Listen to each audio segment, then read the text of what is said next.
Hi everyone, welcome back to my channel. It's good to have everyone back. Thank you for coming back to watch me and clicking on this video to watch it. I appreciate you. Please don't forget to like, comment, share, and subscribe. In fact, I've noticed that over 80-something% of the viewers are not subscribed. Why are you doing that? So please subscribe. Don't forget to like the video, comment, and share. It helps me to know that you love what I'm doing, and it makes me make more content like this, right? So please subscribe and like this video. So in today's video, I'm doing a Q&A. So this is just basically, I compiled all the questions that I've had in the past from all the comments people have asked me from my previous video. I've gotten a lot of questions from people, and some of them I've answered them, or most of them, if not all of them, I answered them on the comment section to the best of my knowledge. And sometimes I find that these questions are repetitive. Somebody will ask again the same question. So I'm like, well, this question might just not be one person that wants to know about it. And sometimes, or most times, people don't read the comments. They do not read the comments, so they won't see the answer to the question. So I'm like, why not just film a video, just Q&A, answering most questions that people have in their mind, and then that will help people that also will come across those videos again and have those same questions. This video can help them to have those answers. Okay, so I'm going to do this video in two parts. I'm going to answer the first part would be about like admission, getting supervisor, all of those kind of questions about immigration stuff. And then the other one would be about like getting your passport renewed, your study visa extension if you're already in Canada, right? So the first question is, can you read my SOP or my LOA, letter of explanation, or letter of whatever? The letter you write when you're applying for a visa. Can I read it? The answer, simple answer, is no. At this point, I can't. So there's a video I'll put maybe here or here up somewhere that I filmed that I titled "How I Wrote My Statement of Purpose," or how to write a good SOP, something like that. And this video, I think it has like over maybe 3K or almost 3K views at this point, which is great. I appreciate the feedback on that video. That means it actually made an impact on people. Like, people actually learned a lot from that video. But in that video, at the end of the video, I said that I could read a couple of SOPs, right? And I'm almost regretting making that comment, because I've gotten a bunch of emails and comments about SOP. Guys, please, Ejo, please, I am a PhD student. I am not an immigration worker. It's not my job. So I cannot be reading SOPs every time. So that thing, what I did was kind of like a giveaway. You know how a giveaway works, right? It doesn't last for a long time. It's for a short time. And the fastest fingers will get it. That's just it.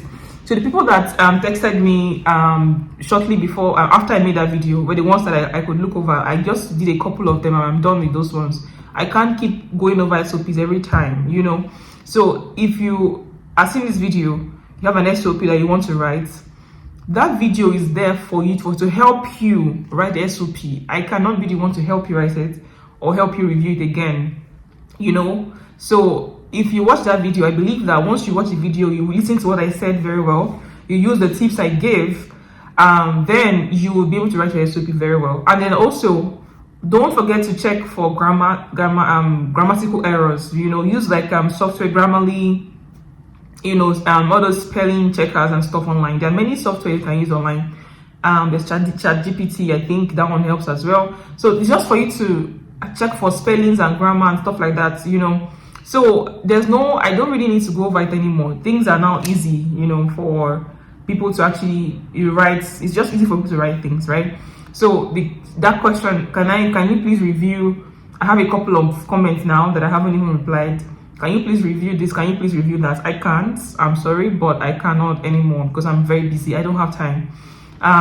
It might be something I might do in the future, but I would definitely be getting paid for it because it's a lot of time I invested, right? But that's not now. So I just don't have time to review SOPs. I appreciate you guys. I appreciate, some people send me emails, lots of emails as well. Just imagine that many people saw that video, and imagine many people sending me emails. So if I don't respond to your emails, it's because I'm very busy, or I didn't have time to get to it, because I'm actually quite busy. So anyways, the short answer is I cannot review any more SOPs at this time. And then I've had people asking me, can you help me with the admission process? Can you help me get a supervisor? Please now. These videos I'm making, they are to help you. So why are you asking me to help you again? I'm not an immigration worker. I cannot guide you through every single thing. I can't tell you, okay, now it's time for you to apply for this. Okay, now it's time for you to do this. Those are people like I'm not an agent now. This is an agent work. You get what I'm saying? So these are people that they're getting paid for that. Like, I don't have time to do that. So if you're on my comment section asking me to help you with the admission process, I should give you my email address, or I should give you my contact details I appreciate your comment. I you know, the trust in me, the trust you have in me, I appreciate that, but I cannot do that because I don't have time. These videos I'm making, I'm also making time. Like I'm literally just trying to carve out time from my schedule to do this, right? And it's to help people. This is how I'm helping you. So if it's not help, if you can't get anything from this, then I'm actually kind of like, I don't understand, because this video is to help you. You are the one that's supposed to guide yourself, and it's going to help you. It's going to help guide you to do what you want to do. So questions like, can you help me get supervisor? I have literally 2 videos on how to get a master's and PhD supervisor, and you see telling me, how can I get supervisor? How now? It's somehow you get it. So just watch those videos, read a lot, do your research. I keep saying every single time, it takes research. It's not just one day. You can't just come and say, watch a 5 minutes video, 15 minutes video. You can't know everything from my video. Those 2 videos cannot tell you everything you need to know. I can't explain everything you need to know. Just go and do your research. You get it? So do your research. Just invest. I understand that we're busy in Nigeria. We are working. We don't have time. I understand. Just invest like a weekend, you know, or just a night or 2 nights. Do your research on those questions you have.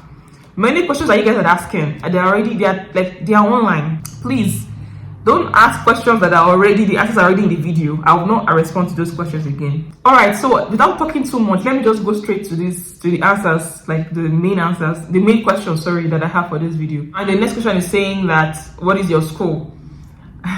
This is a funny question because I've said this a couple of times.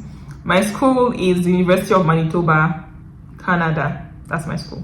And then someone was asking, is the scholarship is scholarship a form of TA, which is teaching assistant position, or what? So my scholarship it wasn't TA. It's just a scholarship. It's a stipend that you get paid bi-weekly. So for me, I'm getting paid bi-weekly. Means that every 2 weeks I'm getting paid. I'm not really working to get paid, if that makes sense. So scholarship basically means that they are paying you to kind of school, if that makes sense. So I'm not teaching, I'm not doing anything extra. I'm doing my research, but I'm being paid a stipend for that. So for other assistantship positions, then you need to apply for that. Like me, I was doing I was grading, I was marking, I was doing TA as well. So for those ones, I had to work, I had to do something, I had to grade, I had to mark, I had to go and invigilate exams and midterms.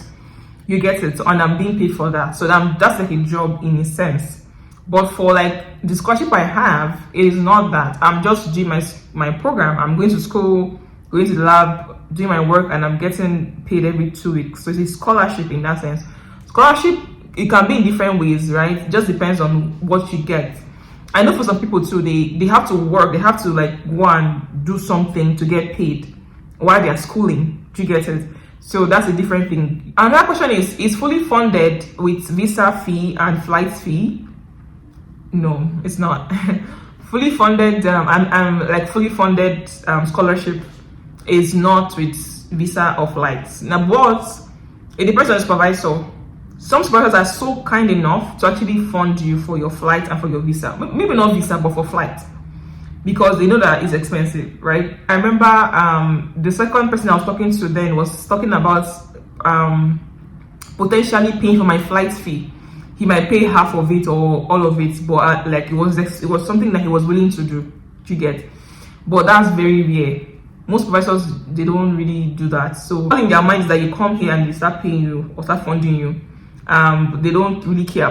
Well, not that they don't care, but like it's up to you to, the visa and the flight, it's up to you to take care of that.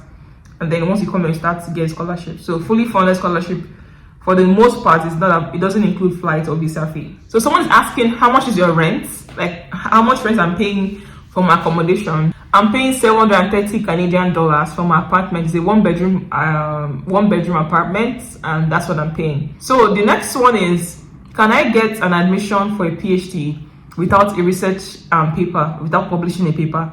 I'll say yes. It is not compulsory to have a paper before you can get admission for a PhD. It is not a criteria in the admission process. It's not. So whatever is not a criteria in the admission process, if you don't have it, you're fine, right? But it is beneficial to have papers. If it's something you have, definitely it puts you at the top. It makes you more more wanted, if that makes sense. So having papers, maybe from your master's or your BSc, and you're trying to apply for a PhD, having papers would kind of elevate your chances, basically. But you don't need papers to apply for a PhD. So catchy headings for emailing professors, like the subject of the email. You can have requests for PhD supervision or seeking a PhD position. So these are two that I know of that I've used and worked for me. And there are many other ones you can check. Just go online and check catchy heading for supervisors, and then you just see many of them, right? These are things that they already know that students need supervisors, so they are familiar with the heading. So the heading doesn't really, I don't think it doesn't really, like, of course it matters, of course it can be catchy, but they're always common, you guess, with students, the heading. So someone was asking, what part of a paper should I read if I'm trying to email like a supervisor, right? You have to read their papers before you can email them, so they know that you've read some things on them, right? So if you want to read their papers, there are different things, of course. There's intro, there's methods, there's result, there's discussion.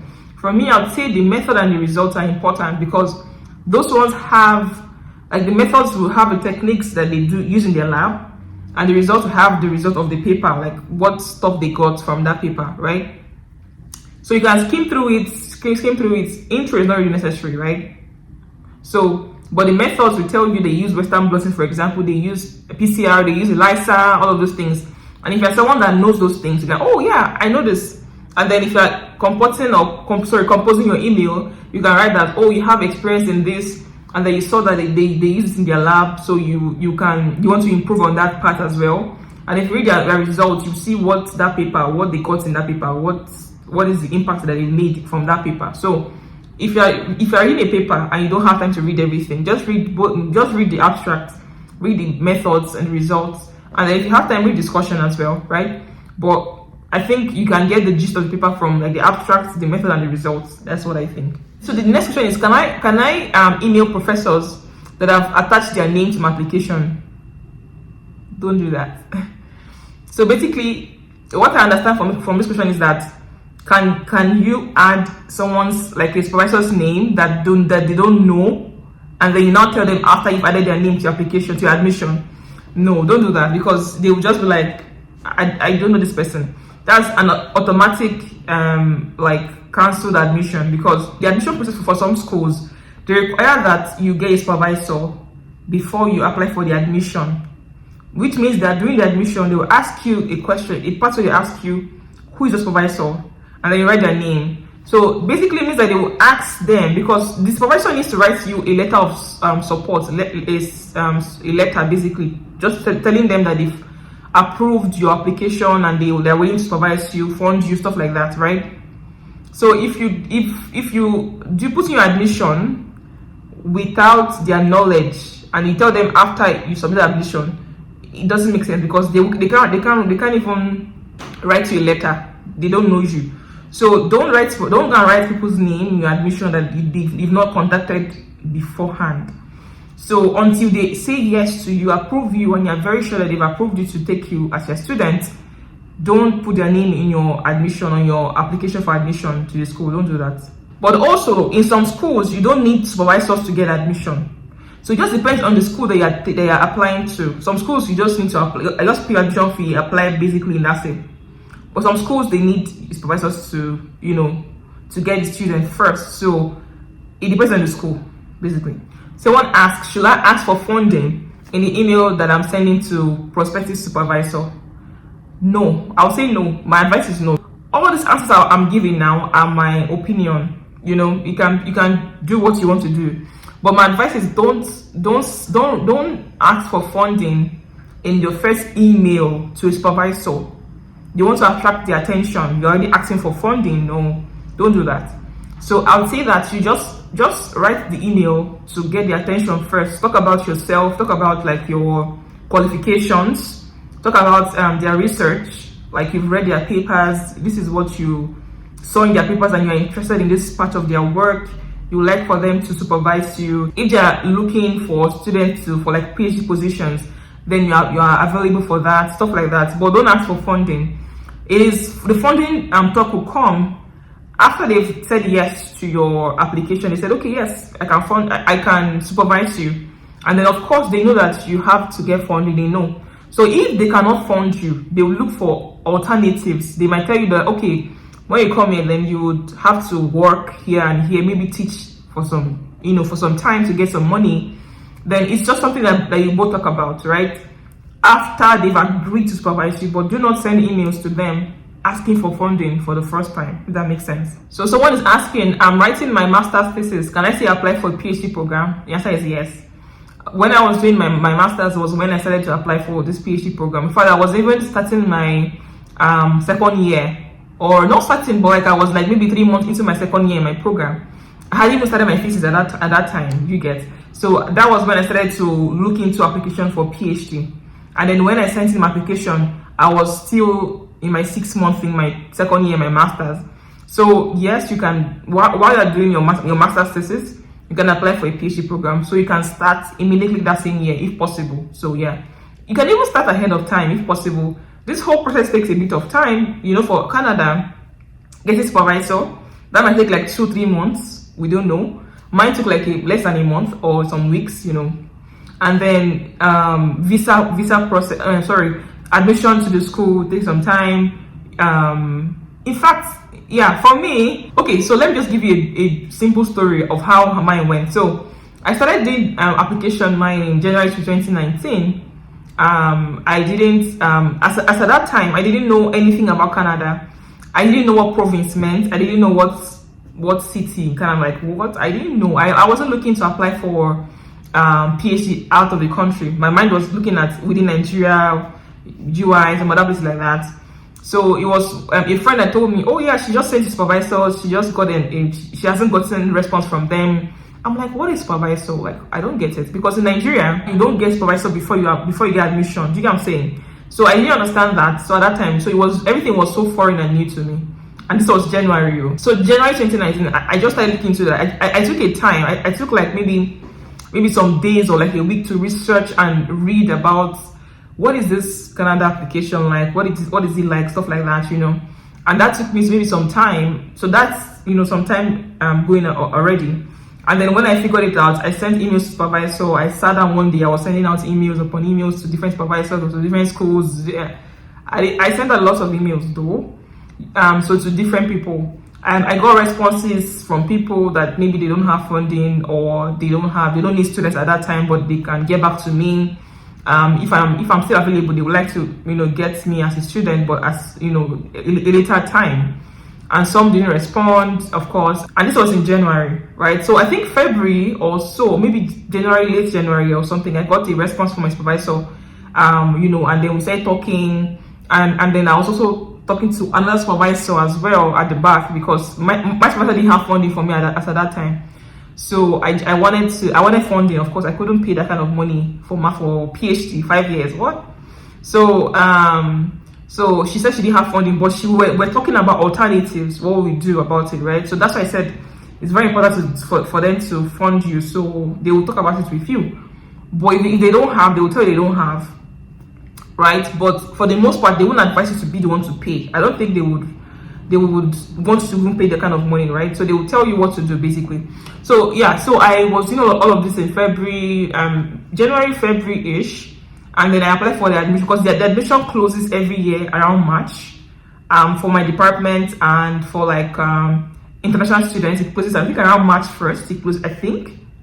So I had to do it on time before that time, and then I put in my admission, waited for it to come out. Once it came out, I put in my what's it called? Once it came out, so I did not have, do you know, as at that time, I still didn't have a passport. That's how unplanned, how I didn't have any plan to travel out. I didn't have an international passport with me, so I needed to go and get an international passport, right? So I got around that March was when I started to do all of those waka for passport, you know. And then once it came in, I got my admission. I put in the visa. I think it was around May. I did visa around May or something, and then waited for response. I think response came out in July ending, you know, or maybe June. Maybe I think July beginning or maybe June or something. A response came out, and then, you know, just quickly get passport. Quickly booking flights, and then. But I think mine was kind of, I would say it's unique because many people have heard say they started like 2 years ago. I did mine in less than, you know, 8 months. Everything was from the starting of the whole thing to me coming to Canada was around 8 months. You get it? So all of this I'm saying now is so that you start planning now. So if you're doing your masters, and while I was doing my master's program, right? I was doing my master's program. I was in my second year trying to round up my master's program. So it's possible, basically, this story is to just tell you that it's possible to do your master's to apply for PhD program. Why do your master's? Just start the process early. Someone is asking, is 4.0 out of 5 good for a research-based master's? I would say yes. 4.0 out of a 5 is good. But remember, they calculate here based on a 4.5 scale, GPA scale, not 5.0 as in Nigeria, right? So 4.0 out of 5 might be maybe 3 point something, maybe 3.5. No. Yeah, maybe 3.5-ish or 3.6-ish here. So 3.5 out of 4.5, yeah, it's definitely that can definitely get you you know, accepted to master's program. Most schools, I think most schools, they have like a base, like a cutoff that they look at before they take students, right? So 3.5, I think for most schools they will accept 3.5. So 4.0 out of 5.0 is a good. I'm just guessing 4.0 out of 5.0 is 3.5 out of 4.5. I'm not sure, but there's a way they do it. You know, they calculate this whole thing and then that's it. But I think it's a good grade for a master's program. So is it possible to get a direct PhD into Canada, you know, schools? I would say that it's possible for the most part. Of course, for some parts it's possible. For some schools it's possible. For some schools, no. Or for some departments, no. Like in my department is strictly a PhD program, base program. They don't have a master's program for my department, so you can't even. So it has to be a direct program, right? But then once you come here and they realize that you haven't done a thesis-based master's, you have to do like a 6-credit unit course where you have to. It's basically like doing a project over again, like basically doing like a project, you know, a thesis again, and then they will grade you, and then for them that's enough. So in my department they need a thesis-based master's program before they accept you for a PhD program, if that makes sense.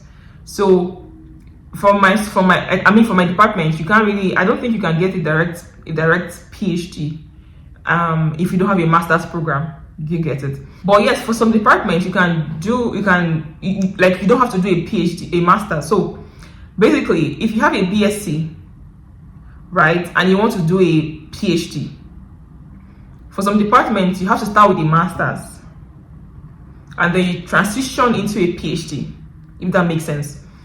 And then even some departments as well, even if you have a master's degree, you have to still apply for a master's program in that department, and then start with the master's, and then you transition into a PhD. So technically, as you are doing a PhD, but you entered it a master's, if that makes sense. So some departments, for international students, they want to just rate you. They want to see how you are doing with a master's first. And then once you are done, like I think after 18 months, you write it's called a transition exam. You do that, and then if you pass it, then you can start PhD. So it's like you are going into your second year of PhD. You don't start PhD from first year, you just continue the program. So in that case, you're not graduating with a master's anymore, so you finish the PhD degree. So then, I don't know if that making sense. So you can, for the most part, it's not easy to get direct entry into a PhD program with a BSc. it's probably not easy. You have to start with a master's first and then transition. And even if you have a master's, sometimes it's still hard to do in this place. It's still hard to do direct PhD sometimes in some departments and in some schools as well. And then if the person failed the transition exam, right, they cannot go into a PhD program. They'll be advised to finish that master's program that they started like they're doing. So in that case, then they'll finish their master's degree. So the next one is it compulsory to pay your tuition fee before you apply for visa? No, it is not compulsory. For the visa process, all you need is your admission letter. And for the admission to come out, all you need is to pay the admission fee. If that makes sense. So all you need is to pay for admission fee to the school, as in for the school, right? And then once you get admission, you can attach the admission letter to the visa application. So you don't have to go and pay school fees. Oh, please don't pay school fees. In case they deny you, God forbid they deny anybody, right? But in case they deny your visa and you already pay fees, why? Don't pay fees until the visa is out, right? So don't think that if you pay your fees, it's going to make them now say, oh, you're serious. Don't pay fees. It doesn't improve your chances or anything, no. The next question is about POF, about proof of funds. Someone's asking that is it better for the account, for the money to be sent to the account and they use their own bank accounts or bank statements for the application, or is it better for them to use the sponsor's bank account? That's a very good question. I'll just say that it depends. Any which way works, both way works. You can ask the sponsor to send you money to your account, and then you can print out your account statement and then submit. But I would say that takes a bit of time, because like I said in my video about documents to submit and stuff like that, if people are sending you money in lumps, sending you money, except they do it over like a year, you get it. So maybe like they are paying salary kind of thing, right? So that will make sense, because once you print out your bank statement, they will see that, okay, this person sends this person money every month. Maybe it's for like salary or for feeding or for allowance. Basically, that will make sense. So in that case, if your uncle can send you money, or whoever is sending you money every month up until a year to when you plan to apply, that would be better. But if you don't have that luxury of that time, just print out the person's statement account, the uncle or whoever it is. Print out their statement of account and use it and just submit it to your application. That's just easy. Another question is, if you have a sponsor, do you have to submit your own account statements? The answer is no. If you have a sponsor, for me, I'm not sure if it has changed now, or let me not even say no now.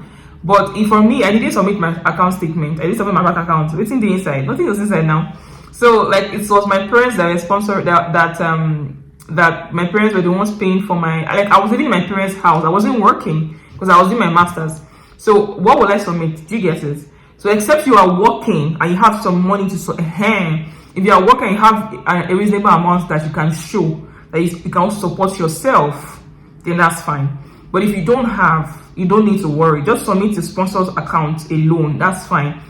But they must have the amount that they can use to sponsor you. They must have that amount that is there, that's for your living and for your tuition fee, your miscellaneous and stuff like that. Like just watch my video about proof of fund or something. That will tell you what I said there. But basically, you don't have to submit your account number or your account statement if you don't have money in it. If that makes sense. And that also ties to the next question. Someone's asking, can I use my account as for tuition and then use someone account for living expense? I think that's possible, but you have to explain it in your letter of explanation, your SOP, that you've attached your account, which the money you have there, you plan to use it for your tuition, and then the money in the other person's account is for like living expense, right? So yes, that line where you explain this must be very clear, it's very important, right? So it's very possible to submit 2 statement of accounts. Very possible. I use my mom and my dad's accounts statements. So the money in both theirs was enough to combine, and so it doesn't mean like you have to use only one, no, but you can use 2 statement of accounts or maybe 3. But the idea is to explain it very well, why you're attaching that much statement of accounts, what is the money for, stuff like that. So but yes, you can use your own. If you have money, of course you can use it, and then someone else's own, as a sponsor, you can use that as well. Someone asked, should I mention a relative in my letter of explanation or SOP? Yes, please mention whatever relative you have in Canada. Please mention them. If it's a sister, your uncle, your sister-in-law, just a relative in Canada, just mention them there. It doesn't remove from application. It doesn't really. I don't think it even adds. I think it kind of adds if you have somebody already here. I think it kind of adds. I'm not sure, but I heard it helps you. So if you have someone in Canada already, just write it there. Just write it in your SOP that you have somebody who's already living in Canada. So someone asked, can a husband sponsoring his wife travel with her? I think so. Like, why not? You can travel with your partner when you're coming here. You can travel with your partner. I don't get the question that the person is trying to ask, but if the person is asking basically, maybe can you travel with your partner? Maybe they're doing study permits. Then the other person will need to apply for work permits or something. You get it. So you can't just travel without any application. So as your partner is applying for something, then you apply for your own stuff as well. It can be work permit, it can be PR. There's PR as well, right? So if you're sponsoring somebody, you can also travel with the person. Then you just show the bank statement that your bank statement as the husband is what's covering both of you. And that's why I said in my previous video, you need to have a certain amount that'll cover both you and her living expenses. And if you have children, cover your children as well. So your bank statements must be, the money must be enough for both of you.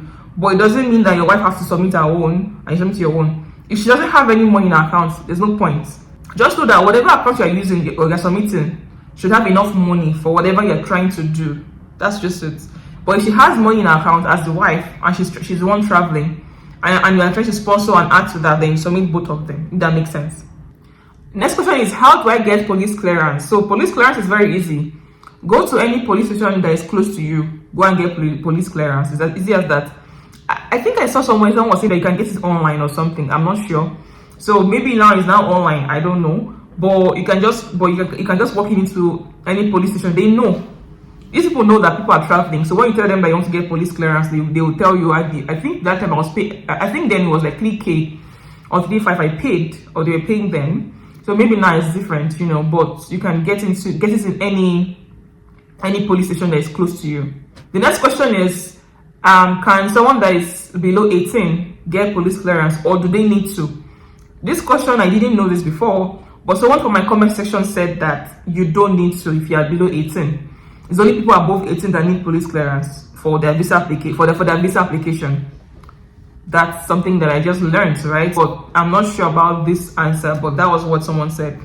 If you're below 18, you don't need a police clearance. So the next one is about medical exam. People are asking me, when do you go for medical exam? So, okay, let me explain medical exam in a very simple way. Now, if you're doing paper application, which is basically printing out all your documents in hard copy and going to the visa office in person to submit your application, you don't need to do medical exam upfront, like beforehand. You don't need to submit medical exam with the application at that time. But your police clearance is compulsory. But medical exam is not compulsory. So when you go to the visa office, you submit your application, you wait for them to get back to you. For the most part, they'll get back to you and tell you to do your medical exam. It is them that will tell you to do your medical exam if you do paper application, right? Because there are times that, it's possible to do upfront medical. It's possible to do medical exam with your paper application and you can submit. But people have advised against it because it kind of helps you, not doing it beforehand, kind of helps you to know how your visa stuff is going, right? If that makes sense. Because if they send you an email that you should go and do a medical exam, that's almost always positive, meaning that they are looking at your application and they probably will approve you. Do you get what I'm saying? So, but if you do it beforehand and you like for paper application now and go and submit it, you're just waiting there, right? And I think there's a time limit as to how long the medical exam expires. I'm not sure. I can't remember how much. Is it 3 months?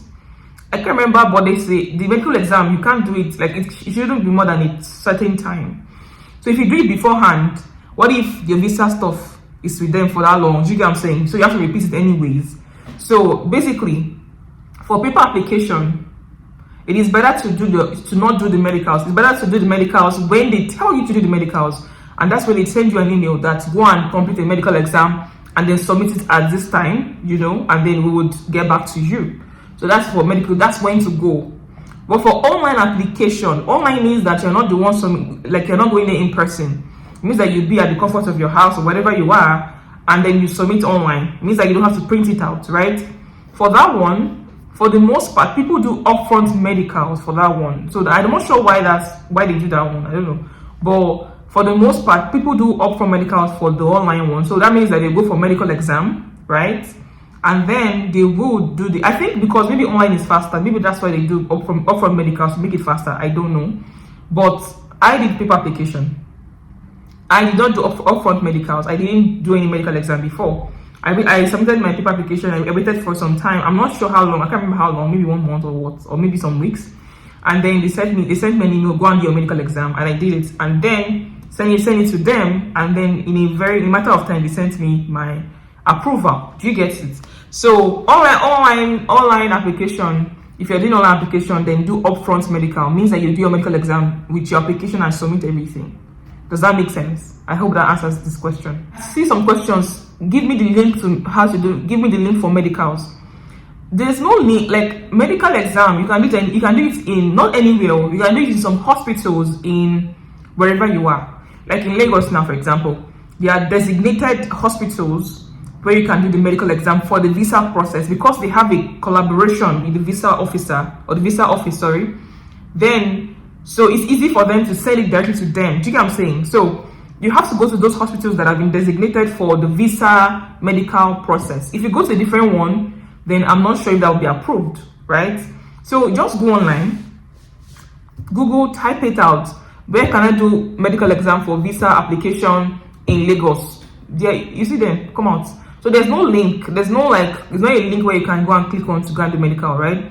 So basically go there, go and search for it just depends on where you are. If you're in Port Harcourt, you search for Port Harcourt, you get.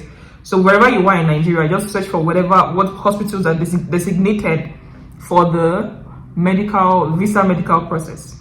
And then the last question someone asked was, I should talk about the U of M generally. How is U of M, scholarships, the courses, the PhD programs and stuff like that? How is it?